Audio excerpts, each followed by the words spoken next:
All right, let's talk about the double-edged sword of virtualization subscriptions. On one hand, man, they're convenient. But on the other, you run the very real risk of getting locked in. Today, we are diving into a playbook, a research batch guide on how you can take back the keys to your own kingdom and achieve some real infrastructure autonomy. Now, before we really jump in, just a quick heads up, this is part 8 of a 10-part series, and it's all based on a pretty massive research report from Virtualization Options LLC. So, naturally, we're only scratching the surface here, and of course, please remember this is all for your information, it's not legal advice. So, let me ask you something. Have you ever felt that feeling, trapped?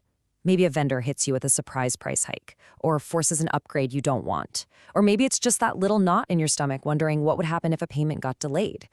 If any of that sounds familiar, well, you are in exactly the right place. We're going to walk through how you can start breaking free. Okay, so here's our game plan. First, we'll map out the path to autonomy. Then we'll get into the nitty-gritty of your technical defenses. After that, we'll talk about rewriting the rules with your vendor, building some long-term independence, and finally, we'll tie it all together into a solid blueprint you can actually use. So the very first step on this path, it's just admitting there's a problem. I mean, vendor lock-in can feel like this massive, unbreakable chain, right? But the big takeaway from all the research is that it's not. If you're proactive about it, you can absolutely turn the tables. So here's the deal. There's no magic wand here. Regaining control is really a 3-part game plan. You've got to be proactive about managing risk, you need to make smart architectural choices that give you options, and you have to get tough and smart when it comes to negotiating those contracts. All right, let's get practical. Enough with the high-level strategy. Let's talk about the real, concrete steps your team can take right now to build up your defenses. Think of these 4 things as your fortress walls.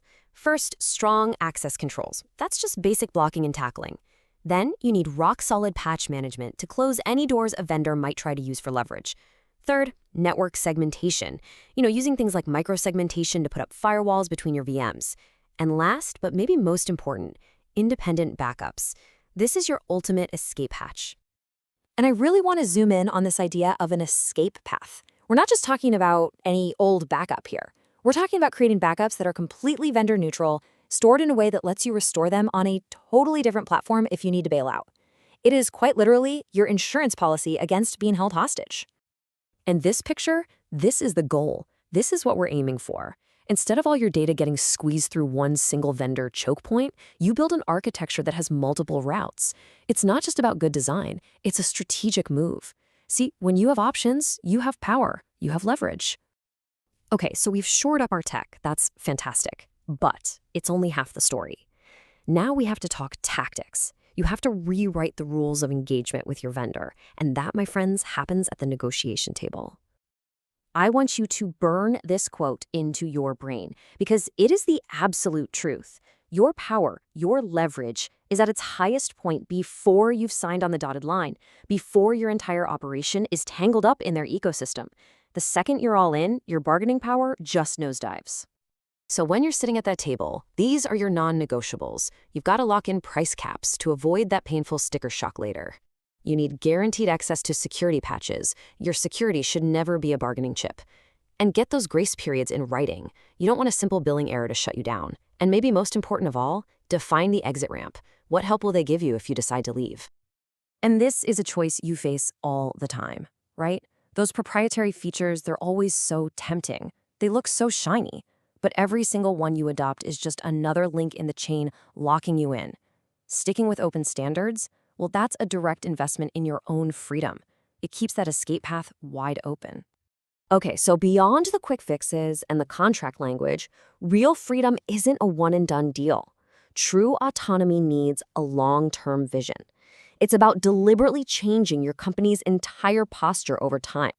And look, this isn't about flipping a switch overnight. The report lays out this really smart 4-year path. It's a gradual process. See? Year 1 is all about getting your house in order, building that foundation. In year 2, you start dipping your toes in other waters, trying out alternatives. By year 3, you're standardizing. And by year 4, you're there. You've got independence and control.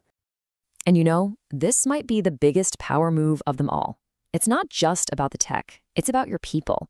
Investing in your team's skills is a direct investment in your company's freedom. Just imagine walking into a negotiation knowing your team could start a migration tomorrow if they had to. That completely changes the conversation, doesn't it? So, let's bring it all home. Let's pull all these pieces together into one final, actionable blueprint for keeping control of your own data center. Really, it's a cycle, a loop that you just keep running. Step 1, a brutal, honest reality check of where you are today. Step 2, you draw your line in the sand. What's an acceptable level of risk for you? Step 3, you put all those protections in place we've been talking about. And step 4, and this is key, you never take your eye off the ball. You're always watching the market. This is a mindset, not a project. And that really is what it all boils down to. It's the one big question this whole report leaves us with. Subscription models are convenient. There is no denying that. But that convenience almost always comes at the expense of control. So you have to ask yourself, for your most critical systems, is that a trade-off you're willing to make?